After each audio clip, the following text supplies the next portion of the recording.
E a Polícia Federal tem uma independência, uma autoridade, uma moral, vamos dizer assim, um pouco diferente das polícias, mesmo em relação à sociedade brasileira. A Polícia Federal tem uma moral diferente, é vista de uma forma diferente. Eu acho muito pouco provável que a Polícia Federal irá se acovardar diante de certas pressões. E também acho que a Polícia Federal sabe o que tem. E talvez esse seja o ponto principal. Talvez esse, mais do que a disputa sobre o poder político, sobre o brio da instituição, eu acho que o principal obstáculo para segurar essa investigação nesse momento é que o que a Polícia Federal tem, ela já tem. Né?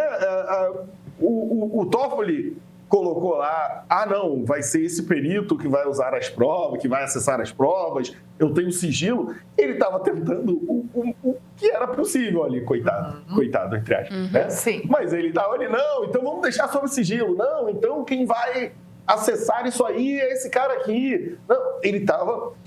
Porque, olha só, o que a Polícia Federal tem, ela já tem. E me parece muito pouco provável que, mesmo que houvesse uma interferência de cima para baixo, a Polícia Federal, nesse momento, vai falar, então tá, toma aqui os arquivos, não vai vazar nada. A gente sabe como funcionam essas coisas num país aberto, democrático. Né? Muitos dos grandes escândalos políticos do mundo foram conhecidos por meio de vazamentos, por meio de pessoas que eram parte do sistema ou parte de um esquema e que, em algum momento, para se proteger, porque achava que a sociedade precisava saber, por N motivos, decidiram liberar isso para alguns jornalistas. Eu acho que esse trem já passou. Eu acho que a Polícia Federal vai colocar essas informações de uma forma ou de outra, seja no inquérito ou se travar o inquérito, a gente vai ficar sabendo de qualquer forma. Porque me parece que tem muita coisa. Antes da gente avançar, eu gostaria de mencionar aqui a defesa do Vorcaro a respeito das potenciais festinhas que ele fazia. A defesa foi... muito bom. É melhor a gente não entrar nessa discussão moralista. Bom, se a tua defesa, se a tua melhor defesa a respeito de que talvez você estivesse fazendo festas com prostitutas, lobistas, políticos, reguladores, ministros do Supremo, é melhor não entrarmos em discussões moralistas sobre a vida privada das pessoas. Me parece que o que estava no teu celular é bastante grave. Mas eu queria um pouquinho de discussão moralista. A gente merece. Não, brincadeira. Não, mas olha só, eu gostaria de dizer que eu não concordo com a presunção de que são questões privadas que merecem, embora eu ache que, bem, questões privadas são questões privadas. Se as pessoas gostam de se reunir numa casa em Trancoso com 30 pessoas, com algumas profissionais, como mostram hoje o vazamento de prints do WhatsApp da conversa da proprietária, não sei se vocês viram, não me lembro onde eu vi, mas tem a proprietária explicando para alguém qual era a natureza das festas. Se há indícios de tráfico de influência, se há indício de certa relação imprópria entre empresários e juízes que tomam decisões na justiça a respeito de processos envolvendo esses empresários, eu não acho que é uma questão privada, não. Eu acho que tem que investigar e acho que a gente deve querer saber mais sobre isso. Não só pelos detalhes potencialmente picantes, que a sociedade também tem direito de uma diversão. Porque a fofoca precisa acontecer, é isso.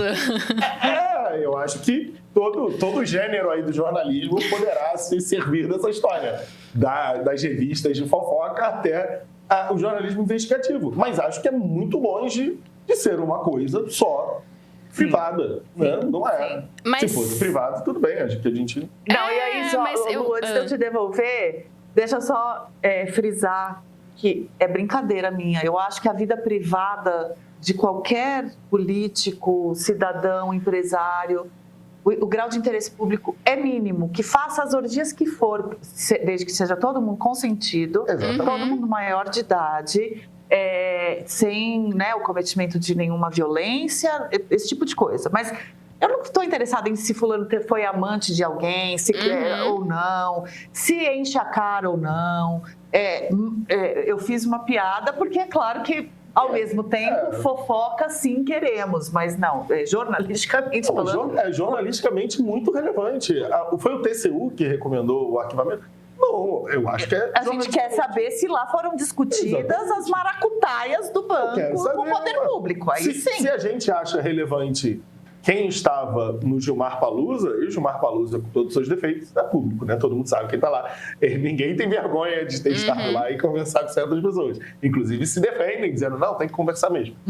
Eu também quero saber quem frequentava. De novo, a seriedade disso não vem de um instinto moralista. Longe de mim, por mim, façam o que quiserem desde que não cometam crimes. Mas vem de uma suspeita de crime. E se um banqueiro está convidando um ministro do Supremo Tribunal Federal para uma festa com prostitutas, acho que há claramente o interesse público. Não, e assim, todo o meu respeito a essas profissionais que trabalhavam nessas festas, ao que tudo indica, mas tem perguntas muito simples que não envolvem a intimidade de ninguém e que precisam ser feitas e precisam ser respondidas, né? Por exemplo, por que o banqueiro estava pagando essas profissionais para essas pessoas? Quem eram essas pessoas? Qual era o interesse, né? Porque por mais que a pessoa tenha dinheiro, ninguém rasga, né? Então, assim, qual era o objetivo de promover esse tipo de evento para essas pessoas especificamente, que eu acho que é o que precisa ser respondido nesse caso, que não tem nada de foro íntimo, é só para a gente saber mesmo, né? Agora, antes da gente falar do Moraes, não sei se a Flávia quer continuar ainda nesse tema, só para trazer a participação... Só se tiver imagem. Não, ainda não. Cuidado com o que você deseja, Flávia. Pois é. Antes da gente fazer a transição aí para falar do Moraes, eu queria só trazer a mensagem simpática da nossa audiência aqui. O nosso telespectador que assina Praça Argentina diz: Magno Cal, grande vascaíno, encontrei a Luísa Silvestrini num bloco na terça de manhã, e é verdade, tá? Eu queria dizer que eu sempre fico chocada quando eu sou reconhecida na rua, e mais ainda quando eu sou reconhecida no carnaval, porque eu coloco glitter nos olhos e eu acho que eu tô disfarçada. Mas, enfim, encontrei... quente, exato. Põe o óculos e não é mais o Super-Homem. Exatamente. Encontrei muitos meias no carnaval, então um abraço para todos, e um deles foi o Praça Argentina, que tá mandando mensagem aqui pra gente. Agora, falando de coisa séria, falando de Alexandre de Moraes. Ontem, Magno, a gente estava aqui conversando com o Creomar e eu trouxe algumas aspas do presidente da Associação dos Auditores Fiscais da Receita Federal do Brasil, Kleber Cabral. Ele deu uma entrevista à Globo News bastante contundente e, claro, ele representa uma categoria, né? Então, ele defendeu essa categoria na entrevista, disse que a reação do STF tinha sido desmedida e chegou a dizer que, hoje em dia, é mais seguro investigar o PCC do que investigar um ministro do Supremo. E aconteceu que o Kleber Cabral foi convidado a depor hoje, vai fazer isso remotamente, né? Vai fazer um depoimento online, mas já foi rapidamente chamado a se explicar. Queria saber como é que você está vendo essa movimentação do ministro Alexandre de Moraes também nesse caso. Eu estou vendo mais uma indicação de que o Alexandre de Moraes não entendeu que o mundo em que as únicas vozes que se levantam contra ele ou que geram desconforto a respeito da sua atuação não são mais aqueles bolsonaristas mais duros. Ele se perdeu, ele ainda acha que essa é uma dualidade que pode ser projetada na sociedade. E talvez possa ser em alguns campos bastante específicos. Eu acho que ainda há pessoas num campo específico ali da esquerda que acreditam que defender Alexandre de Moraes a qualquer custo é defender a democracia. E acredito que Alexandre de Moraes ainda se vê como a representação humana do conceito da democracia. Mas a verdade é que Alexandre de Moraes, com muita frequência, avança um pouco a linha. E nesse momento me parece que ser sindicalista é um crime. O sindicalista está defendendo a categoria dele. E a hipérbole também não é crime, né? É uma figura de linguagem.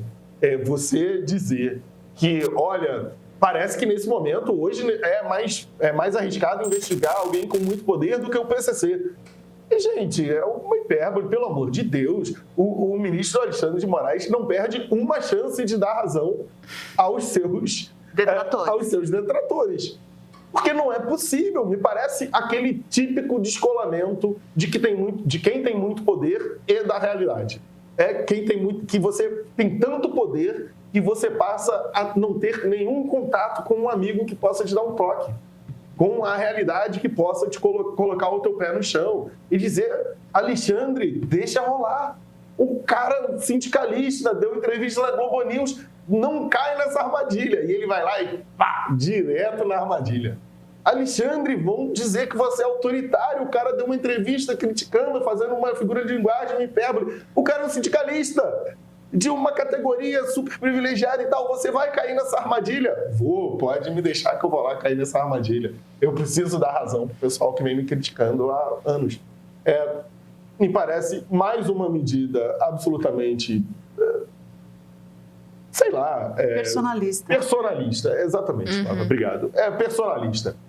Olha só, você não está defendendo a corte tomando essas decisões. Pelo amor de Deus, você está expondo a corte ao ridículo. Você chamar uma pessoa que numa entrevista usou de uma hipérbole para dar um depoimento não é defender a corte. Porque senão não vai ter tempo da corte suficiente para colher o depoimento de todo mundo. Todo mundo vai ser chamado, então. É inacreditável, assim, e eu acho que a gente precisa... Tem um aspecto disso que é ridículo. E é ridículo mesmo você contar para alguém: olha, aí teve um sindicalista dando entrevista na televisão, aí ele criticou o STF e aí o Supremo Tribunal Federal convocou esse cara para dar um depoimento. É ridículo. Mas também é uma coisa muito preocupante, que é esse desgarramento do Supremo da sociedade, em que o Supremo vira uma piada. E olha só, é uma piada mesmo. Noves fora as questões super importantes que o Supremo julga, noves fora o papel fundamental que o Supremo tem, a gente fala sempre disso. É por isso que o Supremo precisa ser protegido. E é por isso que preocupa tanto ver os ministros absolutamente fora de si, tomando decisões fora de si, seja o Alexandre de Moraes, seja o Gilmar Mendes. Há muitos exemplos, a gente poderia ficar aqui, passar aqui algumas horas falando disso, mas é muito importante que a gente não deixe de falar do Supremo. E aí é muito mais do que a política partidária. Essas pessoas julgam questões importantíssimas para o Brasil, inclusive questões julgadas, decididas pela esfera política. A legislação, a mudanças na Constituição, julgamentos criminais, muita coisa passa pelo Supremo. E nós precisamos defender o Supremo, inclusive dos ministros e suas questões pessoais. Me parece que, assim, a vaidade dos ministros precisa ser checada.